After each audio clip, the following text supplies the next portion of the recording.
but it is a benefit across the board, and the multiplier effects will take place as transportation costs decrease and the government's agricultural plan and diversification takes our route as we move forward.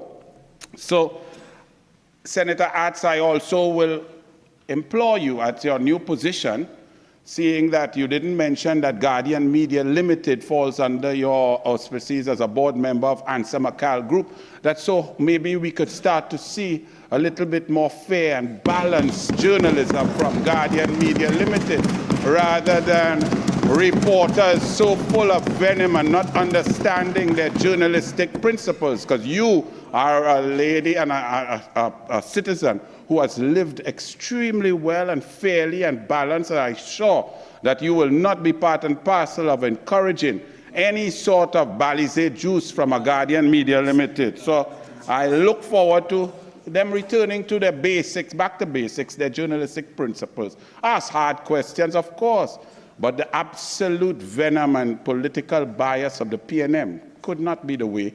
That's why they also lose $14 million per year, which you would not want to oversee.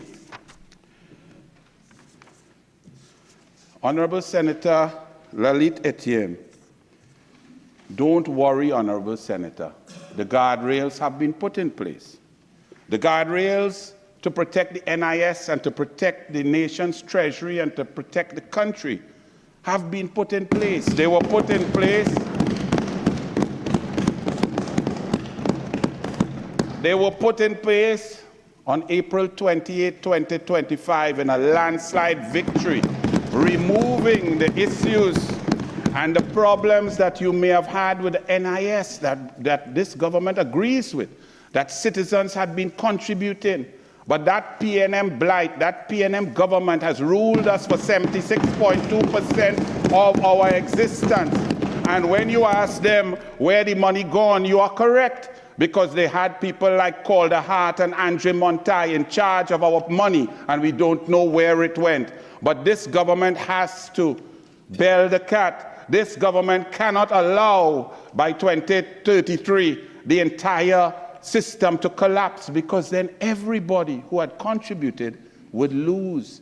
Every single citizen, every single worker would lose. So the Honorable Minister of Finance and the direction of the Minister of Planning and the Prime Minister has decided that they will bite the bullet and protect the future for all of our citizens, and it's worthy of a pounding of the table. And I assure you, as you say that you would contribute and you hope to be alive at 2033, and I wish that you are, Godspeed, but in 2033, the NIS will be alive and kicking, because the guardrail is there and the PNM shall never return to government in this country. Senator Lalit Etienne, there is no herding of any special needs or differently abled people into any one area. I'm not sure where you got that from. Edinburgh 500, the bottom floors, as well as all HDC developments across Trinidad and Tobago, are going to be made available in certain percentages for differently abled people. So there is no herding of anyone anywhere. That's just an opportunity for those who are most in need to access housing. Plus, Edinburgh 500, while all over Trinidad and Tobago became a hotspot under the PNM and nowhere was safe, whether Goodwood Park, Lange Park, Gulf View, murders happened everywhere.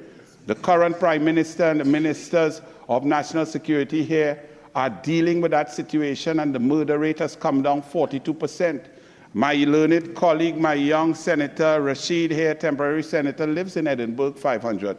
So I don't understand why you're criticizing, but I can assure you that all over Trinidad and Tobago, anywhere, those differently abled, our people will be treated equally with fairness, love, and respect, as has always been done by the Honorable Prime Minister. We must not live in a vacuum. People have track record. People have policies that they have done, that they've created. The Honorable Kamla Prasad Bisesa was Prime Minister of this country from May 2010 to September 2015. In that time, she increased funding for differently abled autism grants, went up to 1,500, 2,500 per school, per student in all areas. In special needs and Paralympic sport, she increased sport funding across the board for all of our differently abled, for the Blind Cricket Association, for the deaf, for everybody across the board. She created schools and encouraged in sports camps during the summer months, as we say, or the July, August, and Easter. Over 6,000 children who are differently able receive high-level qualified coaching and talent identification in sport. School feeding program increased for the differently abled. Opportunities will abound. And in the HDC, in the Ministry of Housing, unlike the PNM that spent some $2.8 billion and only built 4,775 houses in 9.5 years, this government will build houses and opportunity will abound for all, including the differently abled. So I want you to rest assured that nobody will discriminate, nobody will treat those most in need and most vulnerable with anything other than love and respect in this side. The Honorable Senator, I always have to laugh when I say this, the Honorable Senator Vishnu Danpal, a former permanent secretary who lost his way not understanding that permanent secretaries are to be apolitical, that they are there to protect the public purse. He boasts about his affinity to PNM back in 2008 and 2009 when he was promoting and pushing the TTRA, the policy of the PNM. And I don't understand how he can say that so freely, not understanding that public servants must be apolitical. Governments change. We are in the political arena. We delve in it and we will battle and we like that.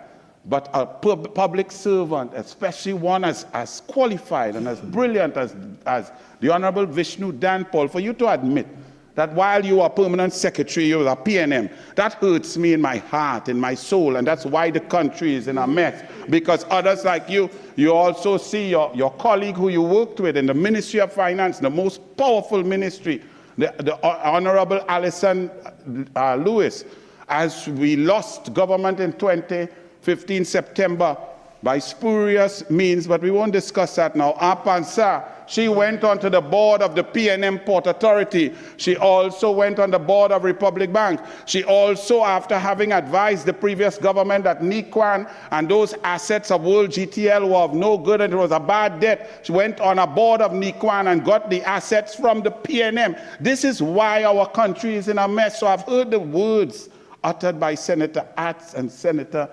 Lalit Etienne. Fairness, equity, impartiality, opportunity, living out the words of the Constitution. Let me tell you, Honorable Senator Lalit Etienne, it's not Christmas decoration.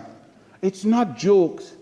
Kamala Persad-Bissessar, who is the Prime Minister, who selected her cabinet, her MPs, her members, her senators, she believes in that. Her policies as Prime Minister show that. The first cabinet note she ever brought was a Children's Life Fund. She continues to show that she loves people and believes in equity because she swore in on this, the Constitution of Trinidad and Tobago, which says in the preamble that we will respect, B, the principles of social justice, and therefore believe that the operation of the economic system should result in the material resources of the community being so distributed as to subserve the common good, that there should be adequate means of livelihood for all, and that labor should not be exploited or forced by economic necessity to operate in inhumane conditions. The Prime Minister believes this, she lives this, and her policy shows this, and this is what this budget is about. So anyone who comes to pretend that this Prime Minister is on fluff, like the PNM who came here, and every minute it's arrogance, it's gallery, it's laughing, it's dishonesty. They cannot even account for the money. The Auditor General, an independent institution, could not formulate an opinion on the PNM's accounts for 2 years straight. And they have the audacity to come here and criticize a government just in coming. And the Honorable Vishnu Danpal, who was there, who is of finance, will stand here and tell us about what he believes is going wrong and the debts and so on, you will have a great understanding, because you knew better than anybody what was being obfuscated, what was being hidden from the population. We hide nothing from the population, but we will fix it. We're not afraid. We have the wherewithal. You see, the problem with the PNM is that they take their level of incompetence and cast it upon others. Let me assure you, Honorable Senator Dan Paul, that ministers here in the different spheres are very qualified. They've earned their position through hard work, education, discipline, punctuality, and the ability to be creative. We don't select people just because we like them or they went to the right place at the right time. We don't select people who fail in mathematics. We don't select people who take 6 subjects and fail 5 and boast about it. We have brilliance across the board. So while you can't see the diversification that will come, because your shades are dark and it's colored by your colleagues who are incompetent, I can tell you the revenue streams that are going to be increased will create a difference, will create greater tax revenue, will create opportunities across the board. You sat in a government, I know you only got a Kobo sweat of a month, but before that, since 2015, sport tourism is Trinidad and Tobago. Kamla Prasad Bisesa constructed some of the greatest facilities. I don't know if you have even been. That aquatic center in the USA, there is no aquatic center like that. That center could have generated over 3.5 million US between November 25th, Thanksgiving, and January 13th, before the semester starts for spring in USA and Canada, with teams coming to train. But do you know what PNM did? Sat down. All the eggs in a dragon basket. One super minister flying back and forth to go and dance conga line, hoping to get something with a narco-terrorist drug trafficking regime, rather than developing what we have. For example, sport tourism. Do you know that your PNM government only went out in 2023 late, and it didn't even come in yet for RFPs for a master plan for sport tourism?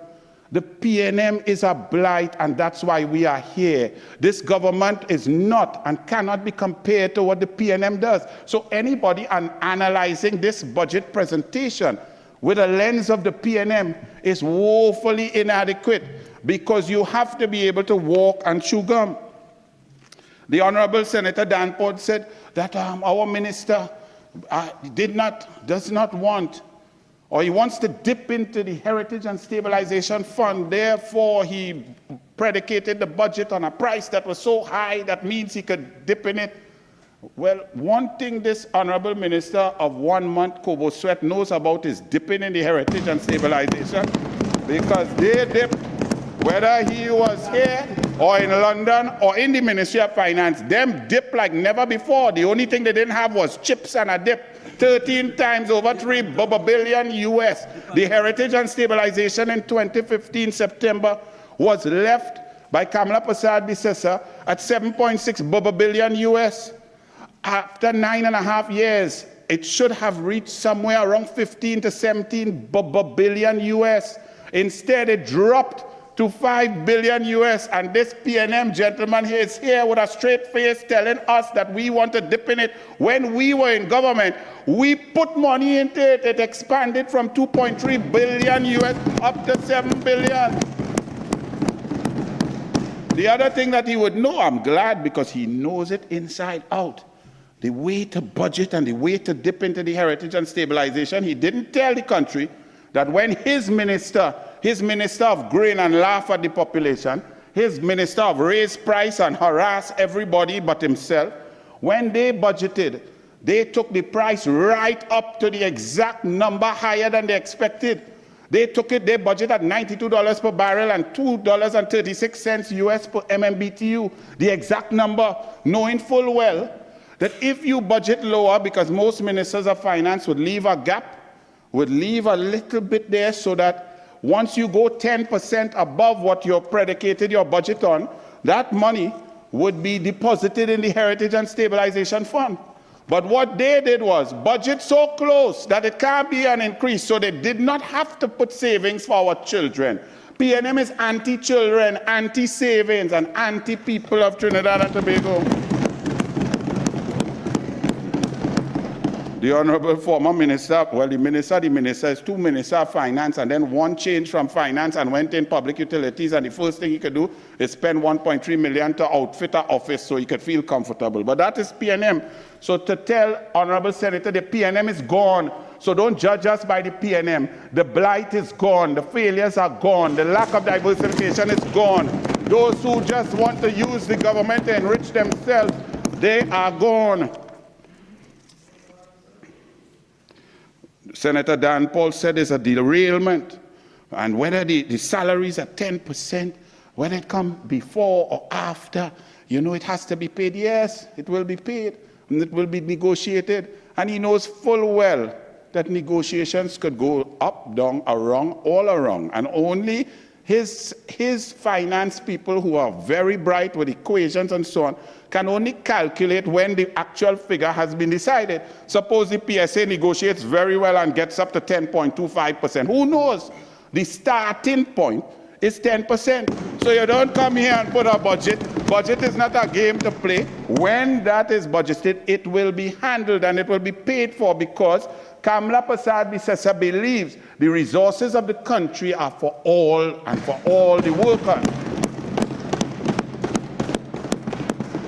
So there will be new revenue streams, there will be job creation. You all shut down. You sat in a government that shut down a refinery, caused negotiations. You spoke about the oil and gas, and we're being price takers. That's true, except that the way that we do it, NGC has to negotiate with the upstreamers. How come you didn't mention to the population that when your former prime ministers, one elected and one selected, went to Houston to negotiate a gas price, that immediately after that, EOG and BPTT, their revenues went up 69%. As you well know, they have to post their results in their bulletin. And if they went up 69%, what does it mean? It's a zero-sum game. So we went down 69%. So therefore, that ridiculous negotiation, the upstreamers took advantage of your former two prime ministers in Houston, who took people like you and Jerry Brooks and other intelligent people, put them aside, and then went to cut a deal. Whatever deal they made, the people of Trinidad and Tobago suffered, and NGC made a loss. So I can assure you, Kamla Prasad Bisesa, Minister of Energy, will allow those intelligent public servants who study and are very bright to negotiate on behalf of the people of Trinidad and Tobago, and not some failed lawyer who went up in CIC because his daddy got him in there and he bullied Imran. That will not be happening. So we're safe. The guardrails are there. The Honorable Senator Dan Paul said, this budget will collapse. Well, I wanted to listen to him on that topic, because he is an expert in collapse. Yes, so you must listen to experts. If you have a problem, you have an aneurysm, you have to listen to the neuroscience, right? To the neurologist. So as an expert in collapse, I sat listening to this expert in collapse, because the economy collapsed under the PNM, the foreign exchange collapsed under the PNM, the job market collapsed under the PNM, safety and security in Trinidad and Tobago collapsed under the PNM, infrastructure in Trinidad and Tobago collapsed under the PNM. The PNM government and all collapsed on April 28th. Balize House now collapsed, all the contractors go on. How come it stopped? Why? Tell us why it's not going up now. Where the money was coming from. So Senator Dan Paul, you also collapsed, unfortunately, as Minister of Finance. You swear in and get a Kobo sweat for a month. That could be a world record, and I like world records. In less than a month, you were out of office. I feel I'll rename you Senator Collapsing. You talk about downgrade. This, you know, sometimes I sit here and I want to know if the PNM feel everybody had no memory. If we like that movie 50 First Dates, where the girl had got in a car accident and her long-term memory was dissipated and gone, and therefore every day she began a new life. That is what the PNM believed. You were there for 9.5 years when Kamla Prasad Bisesa handed over to you, and you were the permanent secretary. The credit rating was A, plus. In 2015, triple A plus. By 2024, you dropped it down to triple B minus stable. And then with your economic policies, the thinking that the government not understanding the new policies of this government, it went down to negative, and you are saying that's UNC's fault? Let me tell you something.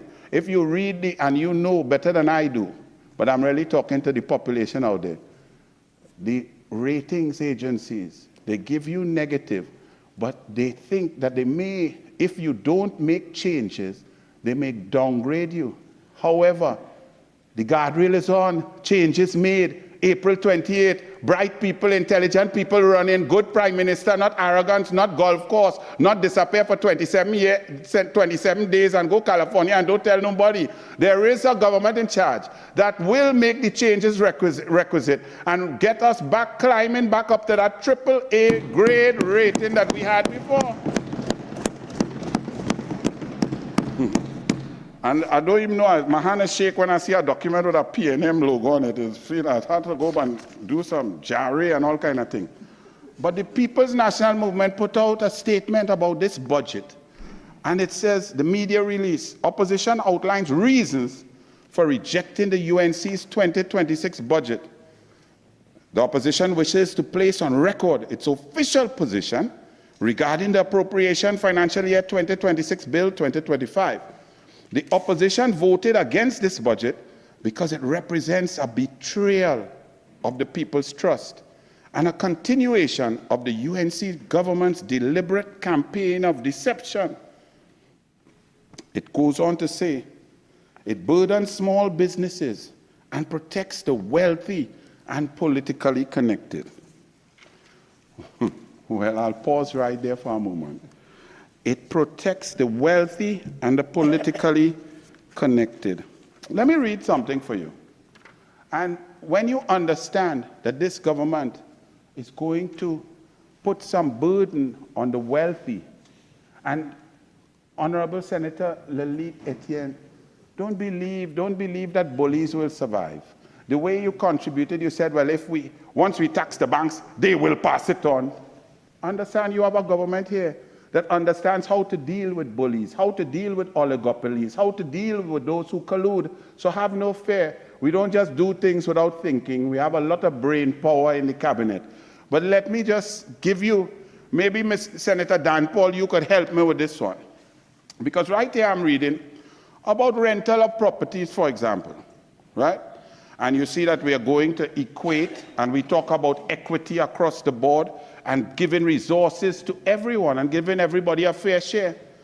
But what if I was to tell you that there was a politically connected, let me read all your words, a politically connected landlord who rented a property to the PNM government.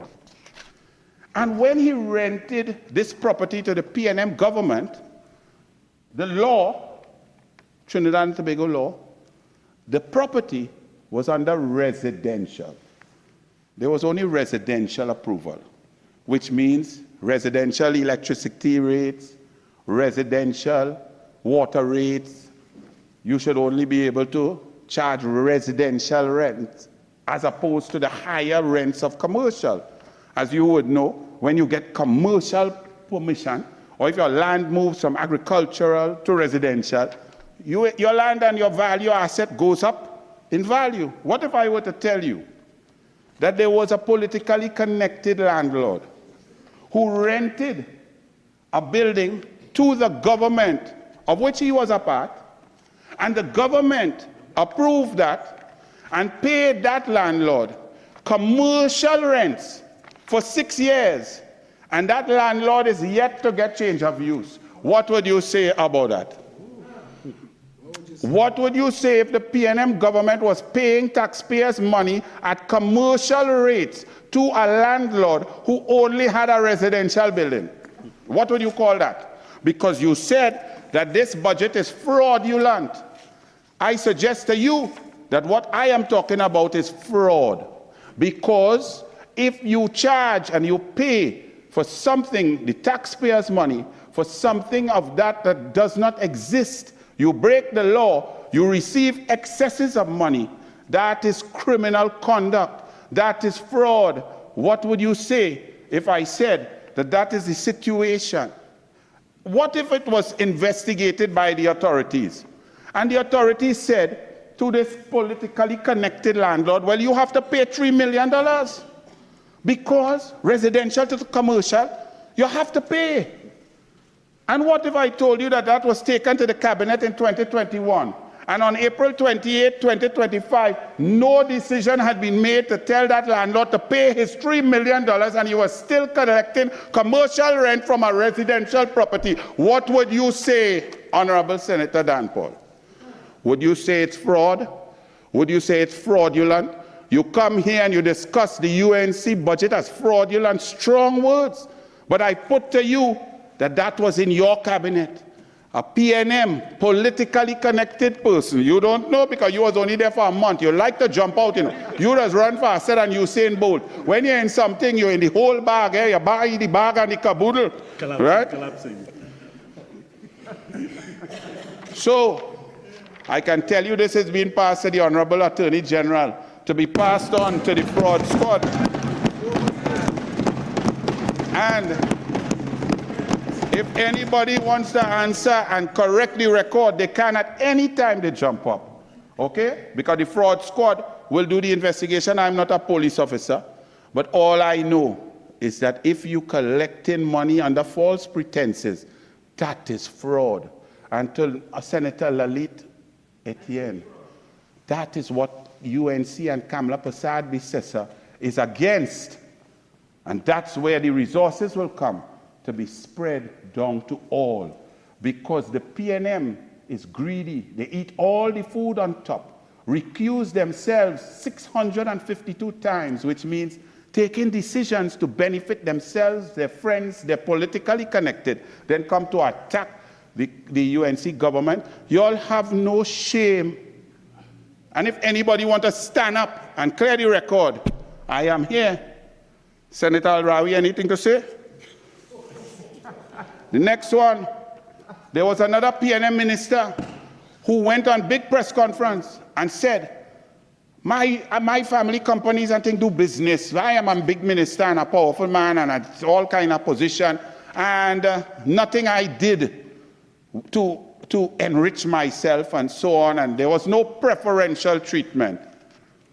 You all wanted to go through this. You all must not attack people and call them fraud when all you know, when the cap fit, wear it. And I have a whole carload of cap for you today.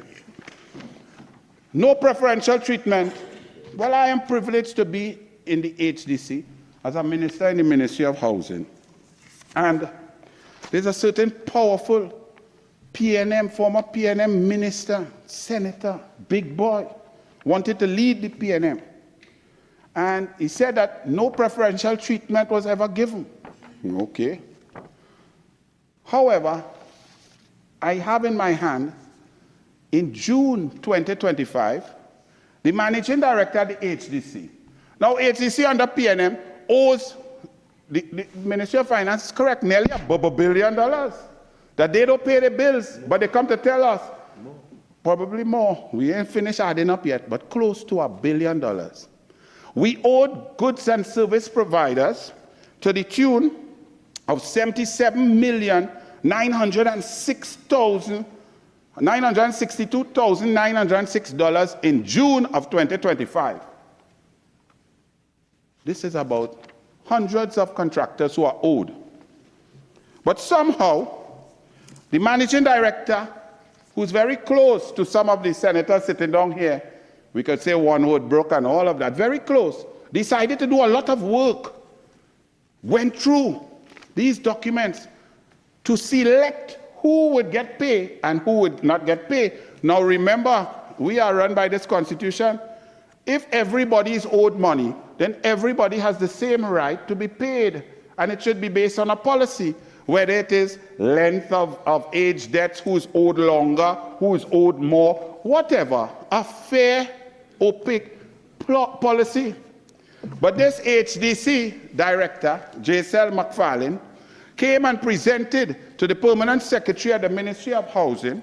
She wanted to pay out money, not the full $72,962,906, but she wanted to pay out a portion of money, 31 million or so. And when this document was presented, when going through it, we saw companies like Pical Services Limited, 6,367,000, Rivulet Investments, 2,800,000. Whoever know these companies, just whistle, you know. Just whistle. Because y'all come here in this parliament and play sanctimonious. Sure serve. If anybody family connected to that, whistle. 2.04 million. A total of 11.2 million out of 20 million for these companies connected to one PNM former minister. But they say it's no special treatment. Isn't that special treatment? What's the policy? And when you look at the documents, I cannot show it on Vice President, but I mean, when you look at it, you get nervous and shake. When you see the kind of thing, it's just all yellow, it's just the minister company and them, the family companies, right? Or this managing director took all the citizens that are owed all that money and somehow just selected that of a PNM minister to pay out $11 million like that. Is that preferential treatment? Is that equity? Is that fairness? Is that working with all those most in need? Is that helping the differently able? Or is that self-serving? That's what the PNM is. Corrupt to the core.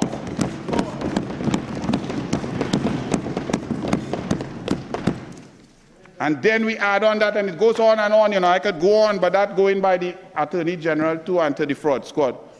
But I don't have time to go through all the PNM corruption. But then they talk also about CPEP, and they cry for the workers of CPEP. Imagine a man, a former minister, a former Attorney General, get up on a platform in public and say he wants his children to cut grass. Ooh. He wants his children to cut grass. Well, I could tell you I have 3 children, and if they have to cut grass because that's the best they could do, well, so be it. I will go there and carry them a bottle of water and watch them cut the grass. But never one day did I dream about my 2 daughters or my son going out in the Hudson to cut grass for a living. I really didn't. I dreamt about them being attorneys. One is attorney. I dreamt of them being professors and businessmen and academics, you know, and I worked sports heroes. I worked towards that. But a man who made $145 million while he was sworn to be a government minister is telling poor people and the differently able that he wants his children to cut grass. Well, take all the money you made from the PNM government and give it to people who cut in grass. Because the 10,000 workers that they claim is workers with CPEP and URP. Out of the $1.4 billion that some minister went and tell some chairman that the cabinet had approved, but the cabinet did not approve, and the board members were duped into approving on the day of the election, April 28, $1.4 billion for contractors of CPEP. Not for workers, contractors. And here's who some of the contractors. Ask the mayor of Point 14, the PNM. He's the mayor who in charge of keeping the place clean, picking up garbage, cutting bush. But he have a $2 million CPEP contract. That is PNM. Those days are gone. The guardrail is here. Another just come one from downstairs. You talk about equity. Equity and merit has returned with the UNC. If you're bright, you're bright. If your children bright, you're bright. Get what you deserve. But you have an MP from the PNM downstairs who only got into law school with some B's. All other children could not get in. But somehow some PNM plan, he get in. But on top of getting in, he had $2.7 million with his family in CPEP contract too. So he's a CPEP lawyer and a CPEP contractor.